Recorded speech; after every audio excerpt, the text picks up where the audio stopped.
Et si un influenceur des réseaux sociaux se retrouvait en Europe médiévale, jour 1, vous arrivez à Londres en 1200. Pas d'internet, pas d'abonnés, pas de réseau. 5 millions de personnes qui n'ont jamais vu de vlog. Vous installez quand même votre anneau lumineux. Le contenu, c'est le contenu. Jour 1, pas de réseaux sociaux, pas d'algorithme. On fait comme tous les influenceurs sans plateforme, on crée des affiches, de cinés à la main, au fusain sur parchemin, on les colle partout. Un commerçant en arrache une, on en affiche 3 autres.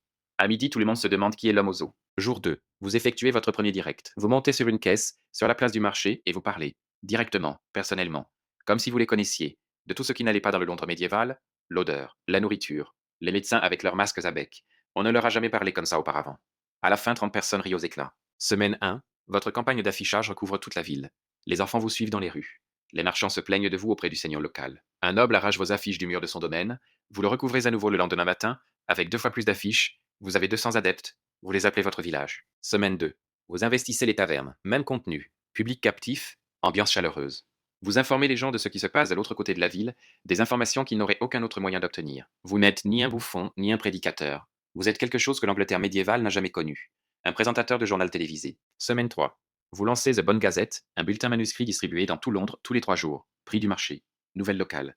Rumeurs royales. Météo. Vous engagez 2 garçons pour distribuer des exemplaires dans tous les pubs et marchés de la ville. Il est épuisé avant midi. À chaque fois. Les gens l'attendent avec impatience. Moins 1. Vous installez une estrade sur la place publique. Vous recrutez des crieurs publics pour diffuser votre message en temps réel. Vous parlez, il répète, et toute la ville entend simultanément. Vous venez d'inventer les médias de masse médiévaux. Votre audience, toute la ville de Londres. Votre nombre d'abonnés, tout le monde. Moi 2. Le seigneur local lit la Gazette des Eaux, et ce qu'il y découvre lui déplaît fortement.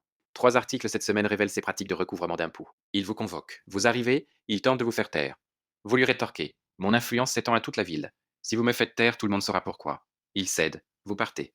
Vous rédigez un compte-rendu de la réunion. Troisième mois. La Gazette des Eaux est désormais distribuée dans 5 villes. Des cavaliers en transportent des exemplaires. Les citoyens sachant lire, la liste à haute voix à ceux qui ne savent pas lire. Votre logo est peint sur les murs, de Londres à Canterbury. Vous n'êtes pas devenu viral par hasard. Vous avez inventé le phénomène viral, 800 ans avant qu'Internet ne le comprenne. Tu n'es pas devenu viral. Tu as inventé le phénomène viral. Et le message le plus puissant que tu aies jamais publié est celui qui a touché quelqu'un qui ne pouvait même pas le lire. Cette personne l'a quand même gardé.